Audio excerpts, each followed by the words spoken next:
మొన్న జరిగిన మీటింగ్లో రీసెంట్గా మీరు ఒక అనౌన్స్మెంట్ కూడా చేశారు. అవసరమైతే నేను బీఆర్ఎస్ పార్టీకి మళ్ళీ వెళ్తానే తప్ప చచ్చినా మళ్ళీ నేను కాంగ్రెస్ పార్టీకి వెళ్ళను అని అన్నారు. బట్ అంటే బీఎస్పీ పార్టీకి కూడా వెళ్ళే ఆలోచన చేస్తున్నట్టు బయట ఉన్న మా ప్రజలు రకరకాలుగా ఊహించుకుంటారు. ఇవాళ రేపు రకరకాల ఛానల్ వచ్చినాయి, సోషల్ మీడియా వచ్చింది.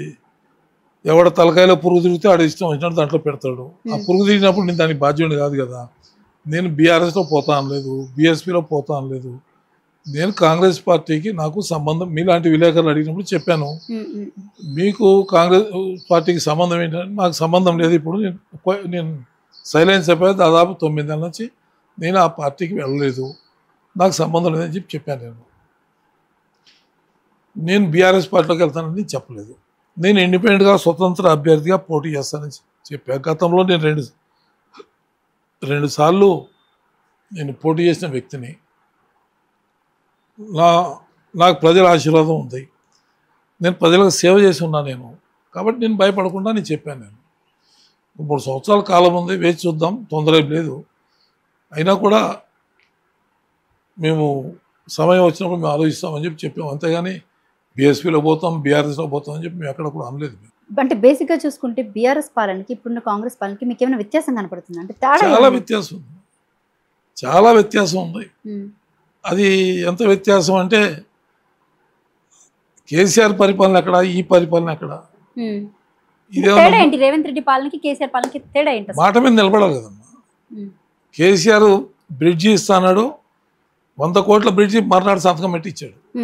ఈయన బ్రిడ్జి ఇస్తాడు, 9 ఏళ్ళు అయింది. ఆయన మాటకి ఈయన మాటకి తేడా చాలా ఉంది కదా. ఇంకోటి ఏంటంటే ప్రజల్లో ఇవాళ మీరు పోయి మాట్లాడాలి, ప్రజలు ఏమంటున్నారు అనేది మీరు వినాలా. కేసీఆర్ పాలనకి ఈ పాలనకి ఏం తేడా ఉందంటే నా బోటాడు చాలా చెప్తారు, మేము చెప్పడం కాదు. ప్రజల్లో మీరు మాట్లాడి ప్రజలు చెప్తారు. ప్రజల సమస్యలు మీ వరకు ఈ 17 నెలల కాలం రాకుండా అయితే ఉంటుంది. చాలా వచ్చింది. అంటే ఏ విధమైనవి?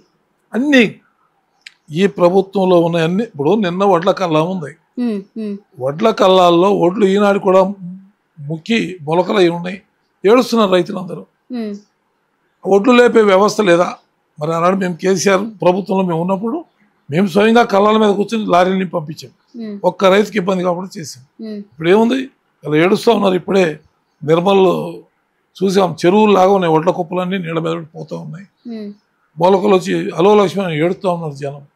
పరిపాలన అంటే రైతు ఏడిసినాక పరిపాలన ఏముందంటూ, రైతులు కళ్ళెమ్మడి నీళ్లు పెట్టి ఏడుస్తూ ఉంటే, ఒడ్లు ఈ రకంగా నాశనం అవుతూ ఉంటే, రైతు పండిన పంటను మనం కాపాడి గోడౌన్కి చేర్చే వ్యవస్థ మన దగ్గర లేదా, యంత్రాంగం లేదా అంటే దాన్ని ఉపయోగించుకునే పరిస్థితి ఇక్కడ కనపడతలేదు. కాబట్టి రైతులు ఇంత బాధపడుతూ ఉన్నారు. రాష్ట్రంలో అంటే ఈ విధమైన పాలన రోజు రోజుకి దిగజారుకుపోవడానికి main reason CM Revanth Reddy అనుకోవచ్చు.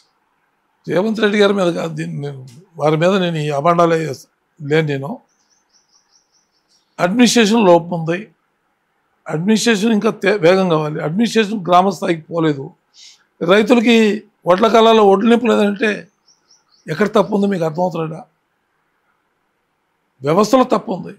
అంటే వ్యవస్థ నిర్వహించేవాడిది కదా, వాళ్ళే నిర్వహించే వాళ్ళే. జిల్లా యంత్రాంగం తప్పు ఉంది, జిల్లా నాయకత్వం తప్పు ఉంది. రైతుల మీద ప్రేమ లేదు, ముందు ప్రజలకు సేవ చేద్దామనే ఆలోచన లేదు.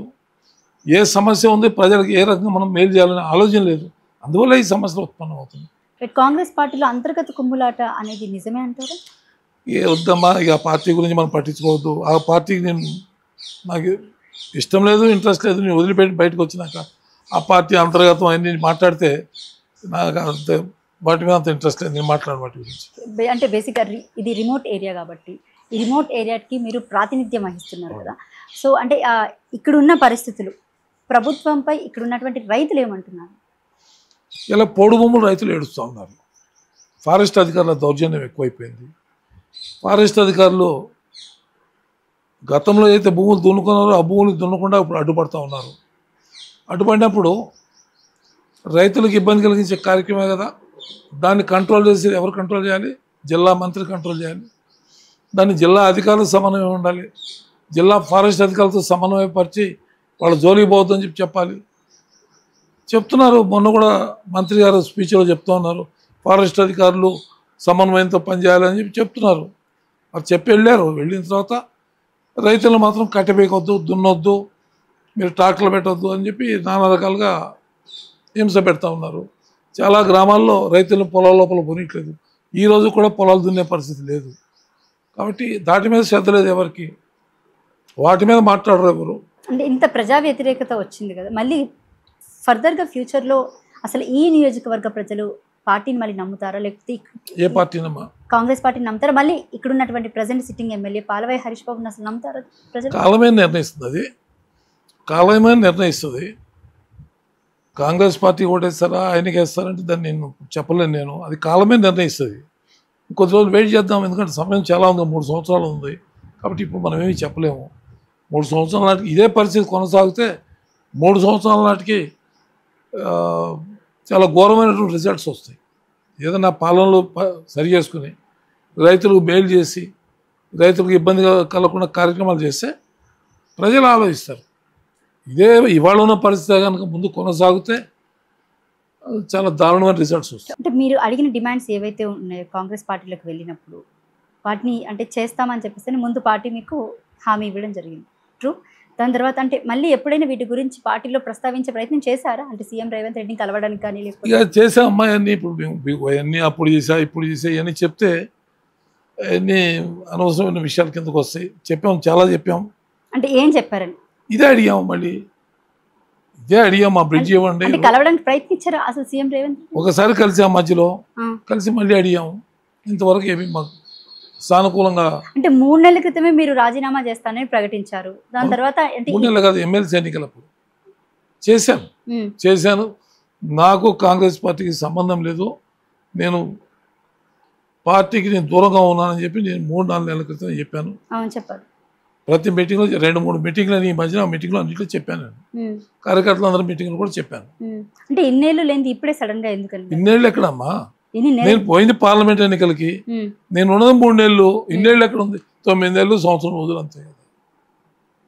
9 నెలలు, సంవత్సరం రోజులు మేము ఉన్నది. దాంట్లో మేమన్నా గాంధీ భవన్ పోయినామా, మేమన్నా డిసిసి మీటింగ్ పోయినామా, మేమన్నా వేరే మీటింగ్లో పోయినామా? పార్లమెంట్ ఎన్నికలప్పుడు ముఖ్యమంత్రి గారు వచ్చినప్పుడు 1-2 సార్లు పోయినాం, చెప్పినాం, పరిస్థితి అంతా చెప్పినాం. ఇక్కడ ఎట్లా ఉండదు, ఏంటి పరిస్థితి మేము చెప్పాం. మాతో ఇగో ఈ రంగం వస్తుంది, ఈ రంగం అవుతుంది చెప్పాము, అంతవరకు. కోనపుకి కోపం ఎక్కువ అని అంటారు. ఎస్, బరాబర్. కోపం ఎక్కువ ఉండడంతోనే నీ పనులను చేయగలుగుతున్నా.